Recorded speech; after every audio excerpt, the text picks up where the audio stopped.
বাবার পরে একমাত্র স্বামী সেই ব্যক্তি যে নিজে 500 টাকার কাপড় পরিধান করে আপনাকে 5000 টাকা দামের কাপড় পরানোর ক্ষমতা রাখে। প্রিয় মা, আমি আপনাকে বলি, ওই স্বামীর বিরুদ্ধে এমন কোনো কথা বলবেন না যেই কথার কারণে তাকে কষ্ট পেতে হয়।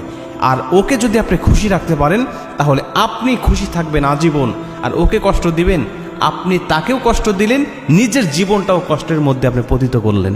আমি প্রায় বলি, এটা আমাদের মা বোনদের জন্য তিতা করল্লার মতো আমল।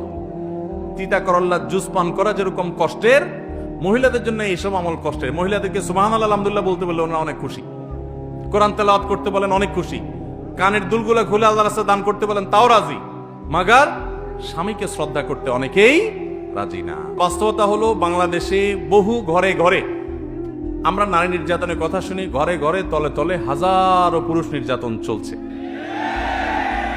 এই আওয়াজ আমার এই কথার সপক্ষে অনেক বড় সাক্ষী। ভিকটিম সব এখানে হাজির।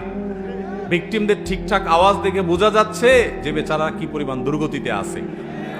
অনেক মহিলারা আছে নামাজ পড়তে পড়তে কপালে দাগ ফেলে দিচ্ছে, বোরকা তো পরে পরে হাত মোজা পা মোজাও মেনটেন করে মাশাআল্লাহ। অনেক মহিলা আছেন যে তার নেক আমলের কোনো কমতি নাই, কিন্তু স্বামীটাকে মানুষও মনে করে না। সকাল বিকাল ঝাড়ির উপর রাখে, সকাল বিকাল দৌড়ের উপর রাখে, আর চুন থেকে নুন খসলেই নারী নির্যাতন মামলার ইঙ্গিত দেয়। বাংলাদেশে 2 ধরনের মামলা আছে। এই মামলার নাম শুনলেই বেশিরভাগ মানুষের মাথায় চলে আসে আমাদের, বা আমরা বেশিরভাগ মানুষের ধারণা চলে আসে যে এটা পুরাটাই কোনো মানুষকে ফাঁসানোর জন্য হয়েছে। তার ভিতরে একটা হলো নাশকতার পরিকল্পনার মামলা, আরেক মামলা হলো নারী নির্যাতন মামলা। যে ফাঁসানোর জন্য এই মিথ্যা মামলাগুলো আমরা করি, যারা করি কিয়ামতের ময়দানের জন্য অপেক্ষা করি। আল্লাহ তাআলা আমাদেরকে বুঝার তৌফিক দান করুন। তাহলে মনে রাখবো যে স্বামী স্ত্রী উভয়ের হক আদায় করতে হবে, কেউ কারোর প্রতি জুলুম করতে পারবেন না। মহিলারা তারা অনেক সময় দেখা যায় স্বামীর প্রতি বেয়াদবি করেন, স্বামীকে পাত্তা দেন না, কোনো কথা শোনেন না।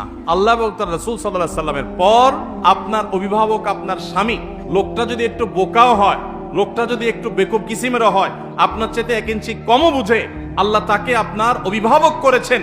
আপনি তার আনুগত্য, যদি সে কোনো অন্যায় নির্দেশ না করে, তাহলে তার আনুগত্য করার মধ্যেই আপনার দিনদারি নিহিত আছে। আপনার জন্য নফল আমল করার চাইতে, নফল নামাজ পড়ার চাইতে, নফল দাওয়াতের কাজ করার চাইতে নিজের স্বামীর আনুগত্য করার, স্বামীর সেবার গুরুত্ব অনেক বেশি।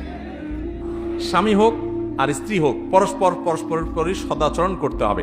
আমরা মহিলাদের প্রতি সদাচরণের কথা অনেক বেশি আসে, প্রশ্ন বেশি আসে, এর জন্য বেশি বলা হয়।